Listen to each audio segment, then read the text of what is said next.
The blizzard hit the mountain valley like a silent war, no warning, no howling winds to signal its coming, just snow, falling fast and thick like some great hand had torn open a sack of flour across the sky. By the time most settlers even bothered to glance at the horizon, their fences were already vanishing under the drift. But by then, Miriam Coulter had already sealed the last hatch. She didn't live like the other ranchers. She didn't build like them either. And in that brutal January of 1871, when the worst blizzard anyone alive could remember came crawling over the Bitterroot Mountains like a living thing, her odd little stable, buried 3 feet under earth, became the only reason her horses survived. They'd laughed, of course. They always laughed at her. That wasn't new. "Who buries a stable?" they'd sneered when she first carved the hollow behind her cabin, built it of stone and sod, then shoveled earth back over it like a grave. They'd stood in groups, pipe smoke curling from bearded mouths, shoulders shaking with smug amusement, calling it the widow's mole hole, the widow's tomb. Some called it the horse coffin. "Go ahead," she'd said once quietly, not looking up from her work. "Laugh while the sun shines." Most had taken that for some sad attempt at poetry, but Miriam hadn't been speaking in verse. She was thinking of the winds, the way they howled down the Bitterroots without mercy every winter, clawing at plankwood stables like wolves at a trapper's skin. She remembered the sound of her husband's horses screaming the winter before, when they all froze standing, tails fused to the walls of the barn, eyes iced open. That year the wind had taken them all in one night. The year after, the ground would not. That was when she began to dig. Miriam Coulter was not a big woman. She was nearing 40, with skin darkened from sun and scar, hands calloused like leatherwork, and a quiet look in her eye that made men avoid holding her gaze too long. She had no family left, and she asked help from no one. She sold eggs, trapped varmints, and every week she rode one of her 2 remaining horses, Greystone or Finch, into town with just enough butter or jerky to buy a few supplies. She didn't stay long, and nobody offered her company. They just watched from behind their front windows as she passed, bundle on her back, rifle slung like a child behind her shoulder. "She's trying to freeze to death slower than her man did," someone muttered once.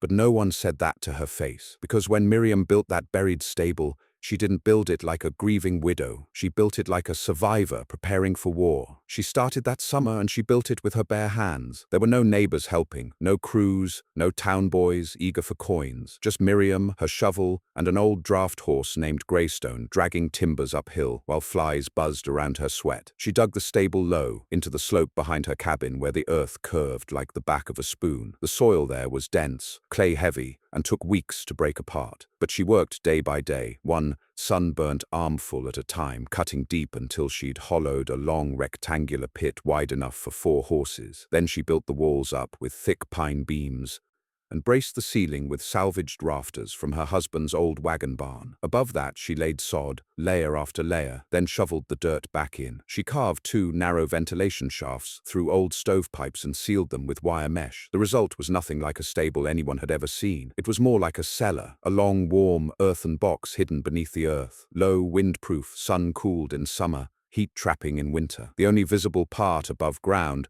was a small wood-framed doorway built into the hillside, half buried under a brush canopy. It didn't even look like a door unless you knew where to squint. And once the doorway was sealed, with a heavy quilt over the frame and a plank bolted across, no snow could enter. When fall came, she loaded it with straw, salt blocks, smoked hay, and feed bags sewn shut with twine. She moved in 2 horses, her aging Greystone and Finch, a mare barely out of foal. Then she waited. The others weren't so cautious. Most of the ranchers down valley spent the fall finishing cabins, fencing corrals, sharpening blades. They did not prepare for a storm beyond the usual. Their stables were plank-walled, single-layered, drafty but easy to clean. Their roofs were tin or shingle, and they creaked like ships when the wind hit. They were good enough until they weren't. And that year, when the sky cracked open and dumped snow thicker than flour and finer than dust, none of them stood a chance. The first day of the blizzard came without fanfare. It was bitter cold, but bright. Miriam was chopping kindling when she saw it, just a dark line on the far ridge, unmoving. It wasn't snow yet, not wind. Just a line, a strange dark horizon where none should be. She watched it while her breath steamed the air, watched it not move. That was the first warning. By sundown, it was gone, and by morning, it was everywhere. The snow came sideways that night, cold so sudden it cracked glass. Miriam had already sealed the stable door, stuffed the ventilation pipes with straw, and led Finch and Greystone inside under lantern light. The wind clawed at her scarf like hands, and she had to use a pry bar to wedge the hatch shut against the sucking pull of the gale. Then she sealed her own cabin, braced the windows, and lit every candle she had. She didn't sleep, no one did. By the third day, snow had climbed 6 feet high across most cabins. By the fifth, some ranchers were using ladders to escape from upstairs windows just to clear chimneys. Others had roofs sagging from weight. Fires were going out, and the livestock were dying fast. It wasn't just the cold, it was the air itself. Wind was so thin, even stables with small cracks became wind tunnels. And the horses, skittish, panicked, kicked themselves bloody trying to escape. At least 5 ranchers lost their entire stables in one night when the roof beams collapsed from snow weight. And on the 7th day, silence fell. Not calm, not peace. The kind of silence that only follows after too much death. And that's when the rumors started. They say the widow's horses are still alive. It was a whisper at first, shared over whiskey in the saloon, passed between men whose faces were lined with frostburn and grief. No way, ain't possible, not unless she kept 'em in the cabin with her. They say she buried her stable. Horses underground. Underground? Like a cave? That'd suffocate 'em. They say it didn't. On the 9th day, the snow began to melt in places, just enough to let men crawl from their lofts or dig their doors open. And from the ridgeline above the valley, where Miriam's cabin stood like a wart on the hill, smoke still rose in a thin, steady line. Not frantic, not dying, steady, and Greystone's bray echoed down the white hills like a ghost. By the time a group of half-frozen ranchers trudged up to her place to see for themselves, they found something that made no sense. Miriam's stable entrance was entirely covered. She'd stacked snow like bricks to block the entry hatch, sealed it with frozen mud, and built a small chimney from stovepipe that puffed faintly in the wind. An exhaust flew from the warm, horse-breathed interior below.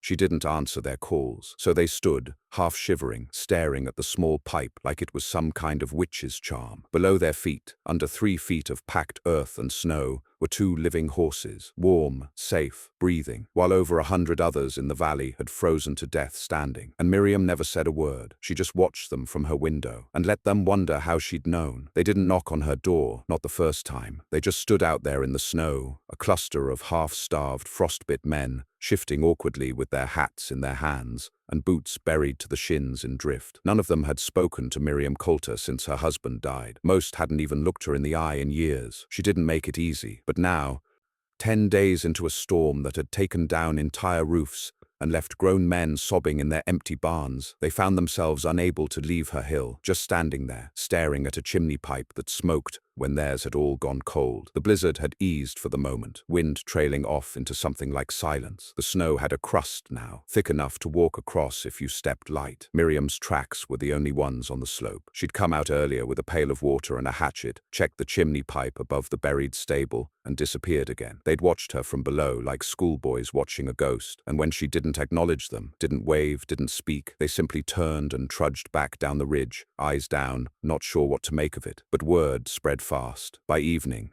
the saloon was full again. Her horses are alive. I saw her dump feed into a trough right down the ventilation shaft. Pipes warm to the touch. No way. Ain't natural. Boys, I buried 2 oxen last week. Dug a tunnel through the kitchen just to check the barn. Everything inside was stiff as timber. But the widow's got living horses under her goddamn house, like some mountain-dwelling pharaoh. Hell with that. I say we ask her how she built it. You ask her. Nobody did. Even then, after all the mocking and gossip, no one had the guts to go up to her door and ask how she did it. Because deep down, some of them didn't want to know. Knowing would mean admitting they'd failed, every single one of them. And she, the quiet widow who never smiled, had outsmarted them all. But it wasn't just cunning that built that buried stable. It was pain. And they didn't know half of it. 2 years before the blizzard, Miriam's husband, Jedediah Coulter, had died screaming in a fire that ate through their horse barn in the middle of the night. The wind that year had come down from the mountain like a living curse, shattering the stable door, turning the hayloft into a furnace. Jed had gone in to free the horses. He didn't come back out. 3 of the horses had fused to the walls where their skin melted before freezing again. Another was found half dead in the creek, blinded by steam, legs broken from the fall. The town had buried Jed in silence. Miriam didn't weep, didn't speak at the service. She just stood there as the priest read the rites, one hand on her rifle, the other gripping the leather reins of the last horse that hadn't died, Greystone, who limped for months after that.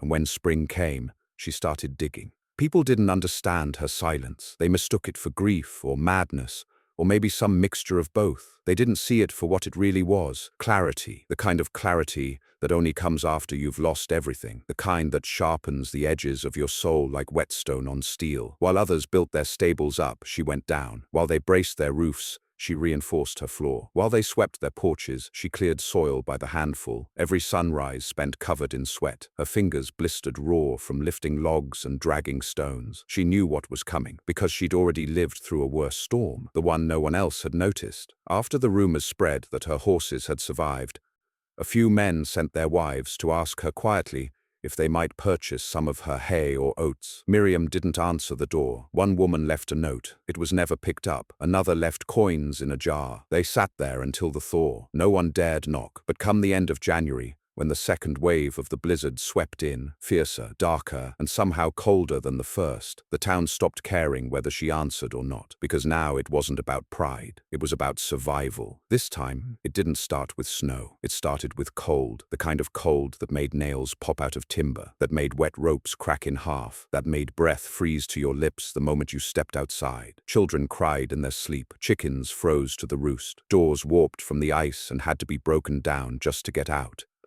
And Miriam's smoke still rose, every morning, without fail. On the 5th day of the second storm, one of the ranchers, Elijah Hardin, a man twice her size and half her patience, dragged himself up the hill with his coat tied around his head and a rope pulling a sled behind him. On the sled was a sack of barley, a broken harness, and his last remaining mule, too weak to stand. He stood outside her cabin, snow waist-high, shaking from fever, and called out once. "Miriam!" The wind answered. He called again. "Please, I'll trade, I'll work. I got a little girl back home. Mule can't make another day. I ain't asking for a handout. He trailed off, and then silence. No one saw what happened next. But the next day, Hardin's mule was seen tied behind a different man's cabin down valley, alive, and Miriam's smoke still rose.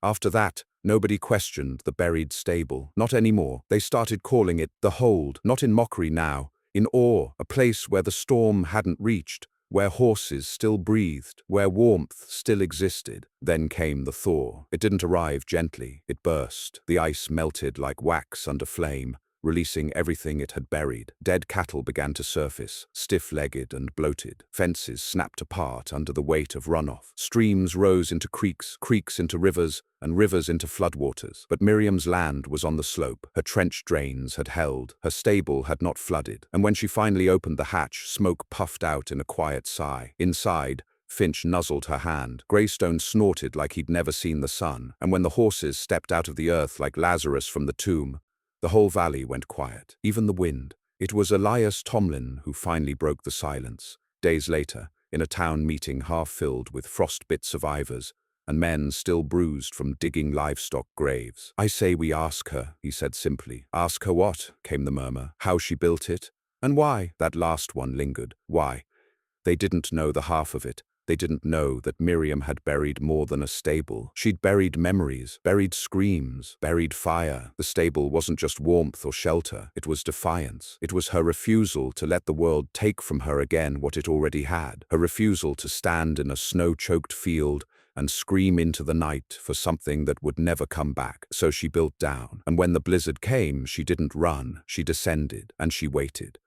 When they finally came, this time not with hands empty or heads low, but with questions, they found her behind the cabin, chopping logs with slow, practiced motions. She didn't stop when they approached. She didn't greet them either. Tomlin cleared his throat. "Miriam, ma'am, we came to ask about the hold." Still she chopped. "Storm near killed us all," he said, softer now. "But you made it through. And not just you. Your animals too. You saved them. We'd like to understand how." Finally, she looked up. Her eyes were tired but unshaken. "You want the blueprints?" she asked flatly. "No, ma'am, just the principles." She nodded once, slow. "Heat rises, wind kills, earth doesn't move." There was a silence, a pause as the men looked at one another, unsure if that was all. It was. She turned back to her axe, and they walked away, their breath rising in the morning air. By spring, 4 families began carving pits behind their cabins. By summer, 2 more had sod-roofed root cellars refitted for livestock. And by the next winter, the widow's crazy idea had a new name across the region. The Coulter Hold, not the tomb, not the mole hole, the hold. And when one rancher from across the ridge rode over with a letter from his brother in Montana asking about buried stables like the one the widow built, Miriam just laughed once, low and quiet, and didn't say a word. She didn't have to. The wind had already spoken for her. The valley changed after that winter. Not all at once. Not in the way men tend to think of change. Flags lowered, streets renamed, grand speeches made with a rifle in hand, but slow, like ice melting at the corners of a river, almost unseen. They didn't speak of it directly, but everyone began watching the horizon more often. Everyone began building closer to the land, not up toward the sky, but down into the soil, digging with hands rougher than before. No one laughed at Miriam anymore, but they didn't praise her either. They left her be, which, perhaps, was the greatest praise they knew how to offer. And Miriam, for her part, didn't seek thanks. She never walked into town with her shoulders straighter or eyes brighter. She never claimed any credit, never taught any class, never charged $1 for advice. She just continued doing what she'd always done, feeding her horses, checking her roof, boiling her water in the mornings before the wind rose. But some noticed. One of them was a boy. His name was Seth Turner. He couldn't have been older than 12 that spring. But already he moved like a man who knew what hunger was. The blizzard had taken both his uncles, left his mother frostbitten near the knuckles and unable to wield a knife without trembling. The Turners hadn't had horses to begin with. They had 2 goats and a pig, all dead by the 3rd week of the storm. When the thaw came, Seth's mother was seen crawling out of their attic with her hands wrapped in bloodied rags. The next day, Seth climbed Miriam's hill alone. She saw him from the window, small frame, loose coat, knapsack made of old flour sacks stitched with twine. He moved cautiously, the way deer do when they smell something that doesn't belong in the clearing. He kept stopping to check the slope behind him, as if afraid someone would call him back down, but no one did. Miriam met him at the side of the house, a kettle already steaming over the fire pit, an axe in one hand. "You're Turner's boy," she said. He nodded. "What do you want?" He looked at his boots, then back up. "To learn how." She waited. "How to build what you built," he added. "Down there." He gestured, one hand vague, but she knew what he meant. The hold. She didn't say yes. She didn't say no either. She just handed him a second cup, motioned for him to sit. He did. They drank in silence. Later, when he stood to leave, she handed him a scrap of paper torn from the inside of a flour sack. On it were 3 lines, written in block letters. 8 feet down, sod above wood, don't trust the roof, that was all. But it was enough. By the end of that summer, the boy had started digging. By fall, he'd hollowed a trench under the lean-to behind his cabin, just wide enough for 1 goat. By winter, the goat was alive, and so was his mother. No one called him foolish. No one said a word. But the next spring, 3 other boys came to Miriam's door. One was a rancher's son. One was an orphan who worked odd jobs sweeping the store. And the third was a Lakota child, quiet and older than he looked, who said nothing, just waited with arms folded. Miriam gave them water, and then she showed them the stone pit she'd started behind her tool shed. No words, just stone, earth, and shadow. They followed her lead. She never planned to teach, but word of the hold traveled faster than she could keep quiet. Soon letters started coming, not just from nearby settlements, but from the far ridges and even from the fort itself. Ranchers, soldiers, settlers, asking what they all called the widow's method. She never answered them. But some of the boys did. By the time the second winter rolled around, there were 8 buried shelters in the valley, 4 of them big enough for livestock, 2 small enough to hold only firewood and salt meat. One was built into a ravine wall, another beneath a disused root cellar, and Miriam, as always, kept her own hold quiet, clean, and invisible. But that winter came harder than expected, worse even than the year before, not because it was colder, it wasn't, but because it came early, before the earth had hardened, before the harvest was done, before firewood piles were stacked high. It came with a wet wind from the northwest and a sky the color of iron, smothering the sun. By the 3rd week of October, fires struggled to light, axles froze before they were greased. By November, ice coated everything, and this time, it didn't leave. Miriam sealed her stable 3 days earlier than usual. The soil hadn't finished settling yet from her summer reinforcement. She'd widened the hold by 3 feet and sunk the rear wall deeper, adding a narrow stall for a future calf she hoped to trade for come spring. But winter didn't wait for her to finish, so she stopped midway, boarded what she could, and shifted the straw with her boots until the horses were settled. She didn't need a full wall, just enough to keep the wind from finding its way in. She knew that was all it took. Down in the valley, the same ranchers who had mocked her 2 winters ago now eyed their own constructions with anxious hope. One man had tried to build a stone-faced hold using a diagram someone mailed him from Utah. It collapsed before the first frost. Another had tried to copy Miriam's exact stable dimensions using only planks and dirt. The walls swelled with moisture and burst under the weight of thawing ice. But a few had listened. A few had dug deeper, used earth instead of lumber, placed chimneys above the frost line, and packed straw into the ventilation pipes. Those were the ones that held, and those families survived. Not everyone did. A woman named Riley froze in her bed, child in her arms. A trapper was found half buried in the creek bed come April, clutching the remains of a snow-blind mule. But Finch and Greystone survived again, because Miriam didn't build for comfort, she built to endure. That spring, the valley gathered around the schoolhouse to talk about naming the region's first proper township. The territory marshal had asked for a census. They needed a name. Someone suggested Coulter's Hollow. The room went quiet. Then someone else, an older rancher with fingers missing from frostbite, cleared his throat. "She never asked for that," he said. Another replied, "She didn't ask for this winter either." The vote passed. By June, maps were redrawn, and Miriam Coulter's name became permanent. She hated it, not publicly, but she stopped going to the store for nearly a month after the postmaster tacked up the notice. When the census man came by, she gave him a false age, false birthplace, and refused to be photographed. The boy Seth laughed when he heard that. "She tell you she was born in Spain?" he asked the census man. "No, but she said the ocean," he replied, confused. Seth shook his head. "She was born 20 miles from here.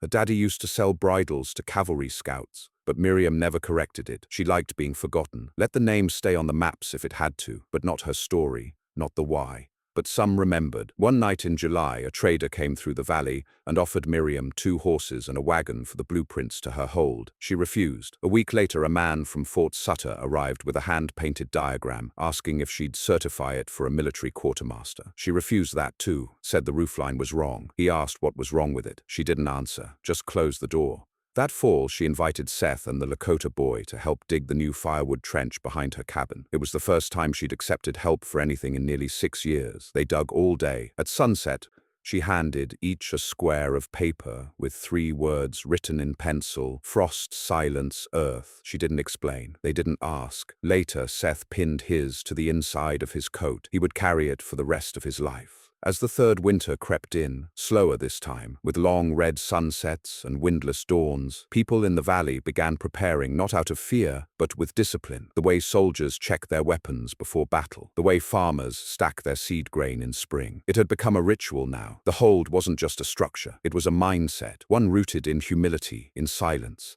in waiting, because winter would always return. But now, they were ready. Because once, a woman had refused to let the earth take her again, and she'd dug instead. The 4th winter came with no name.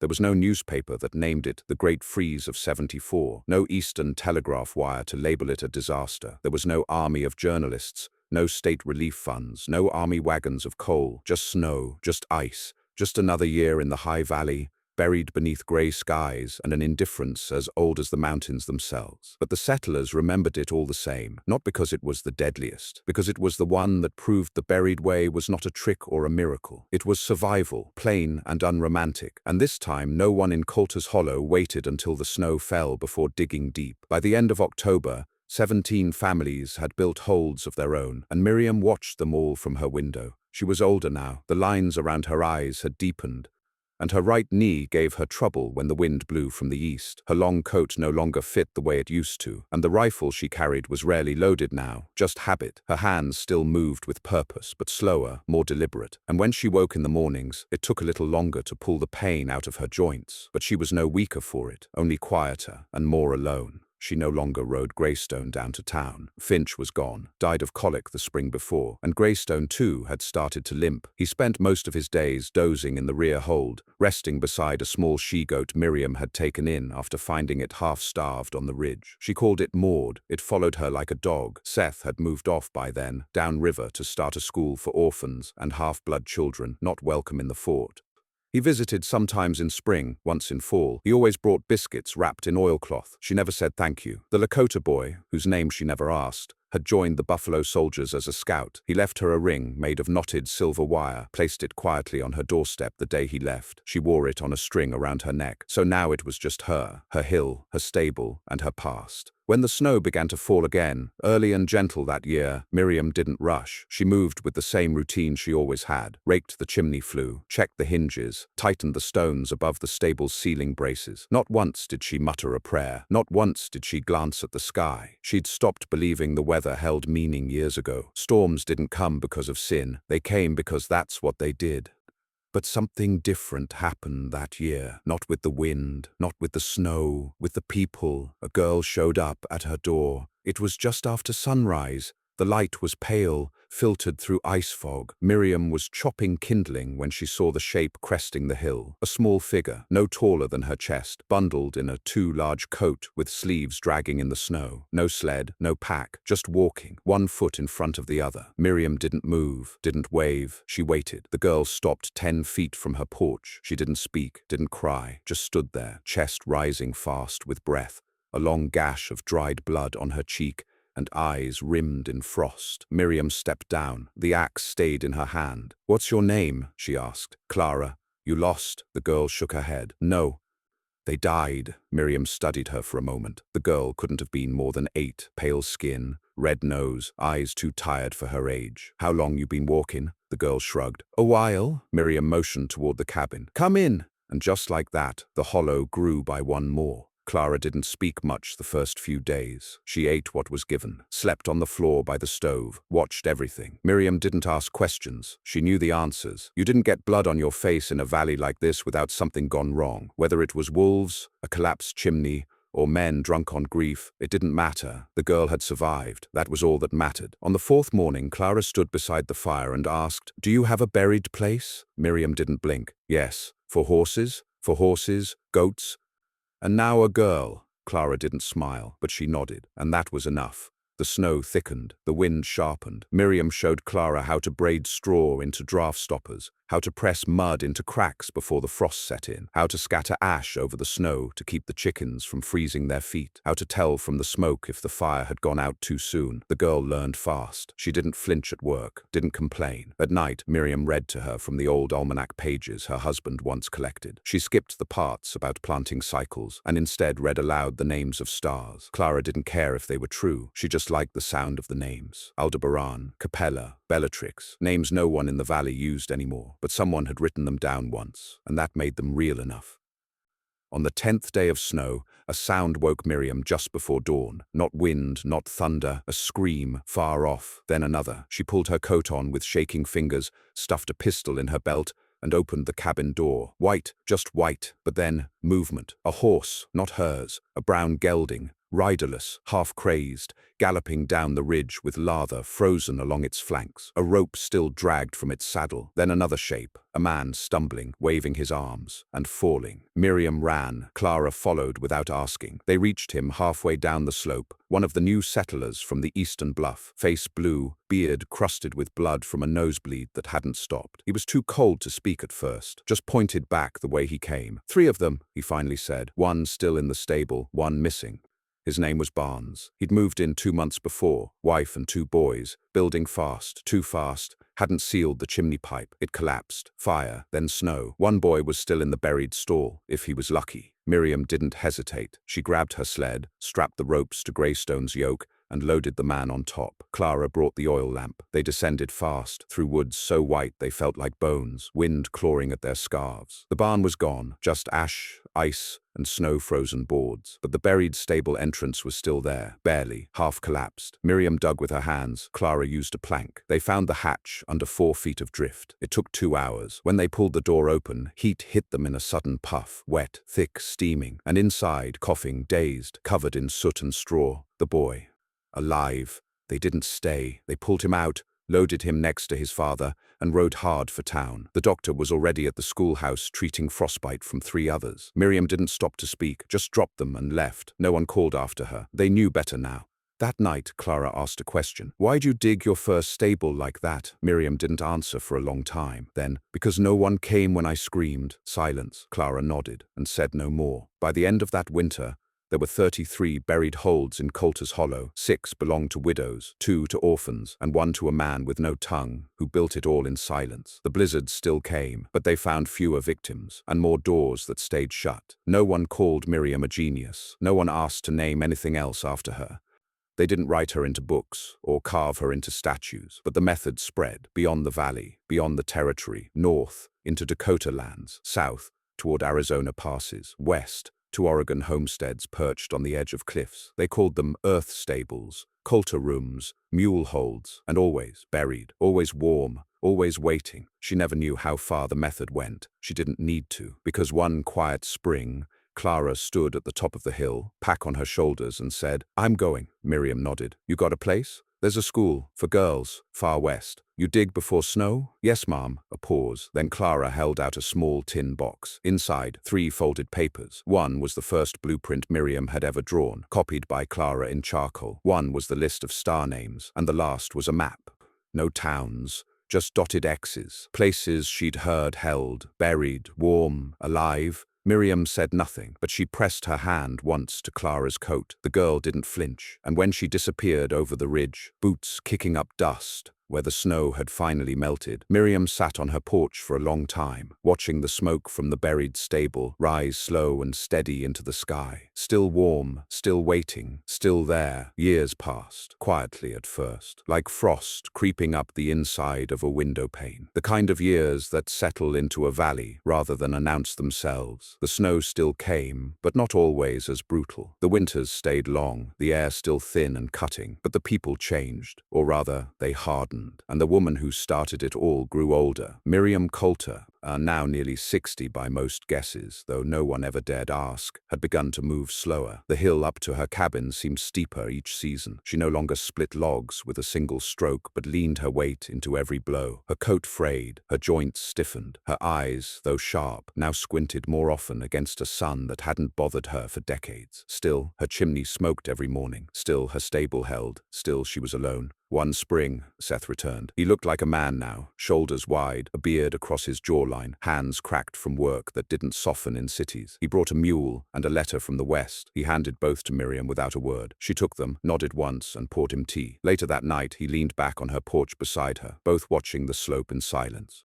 "It's called the Coulter method," he said at last. She didn't turn. "It's in books now," he added. "They're teaching it in frontier schools. Got diagrams even, with your name, not just the hollow, your name." She exhaled, slow. "They got the chimney wrong," she muttered. He smiled. "They always do." Then, quiet again. The kind of quiet that fills the space between people who've known loss the same way. He left the next morning before sunrise, without saying goodbye. He didn't need to. Miriam knew where he was going, and she was content to stay. Later that year, 2 travelers appeared at her cabin, a woman and her son, young, no older than 6. The woman was gaunt, sunburned, with prairie dust in her hair and hands like worn leather. They didn't ask for food. They asked to see the original. Miriam said nothing.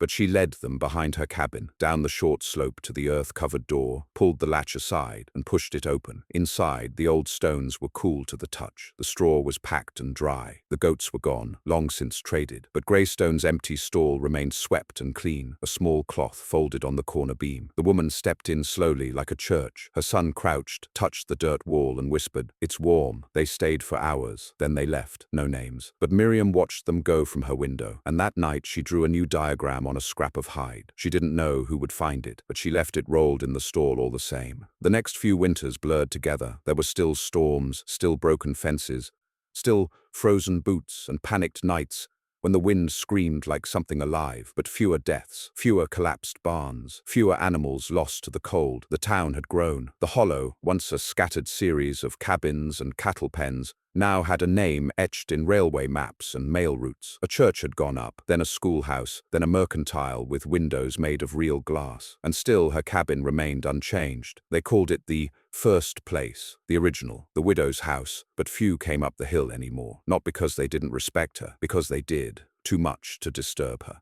Then came the letter, folded small, no stamp, carried by a girl riding a mule, dusty and proud, who delivered it at Miriam's door without saying a word. Miriam opened it on the porch. The paper was thin, worn soft by travel.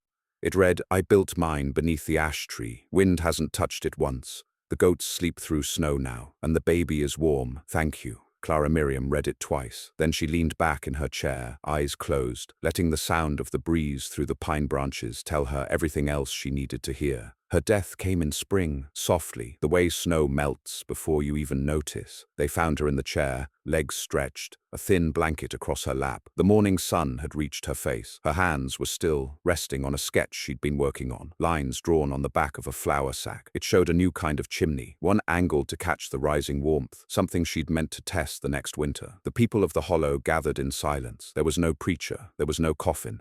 They dug her into the same slope she had carved for her stable. Right above it, in fact, a layer of stone above the roofline, a hollow below the frost line. The earth took her gently, as it had once taken her husband. But this time, she chose the depth. She chose the place. She had already lived her way through every storm. This one was just quieter. They didn't put up a cross, just a flat stone with a name scratched by hand, Miriam Coulter, who held through the storm. And below that, someone etched a quote. No one claimed credit, but most believed it had been Clara who mailed it in. Heat rises, wind kills, earth doesn't move. The stone remains there still, wind-polished, unbothered, waiting. In the decades that followed, settlers across the West adopted the method in waves, first for livestock, then for root storage, then, as the wild began to tame and the rails ran longer, for people, for children, for the sick, for anyone who needed to live beneath the wind's reach. By the 1880s, new frontier homes were being drawn with dual plans, one above, one below. City architects called them Coulter foundations. They claimed it helped reclaim the earth. But the people who knew better called them what they'd always been, the hold, a place where heat stayed, where the wind failed, where the blizzards passed over, but life endured beneath.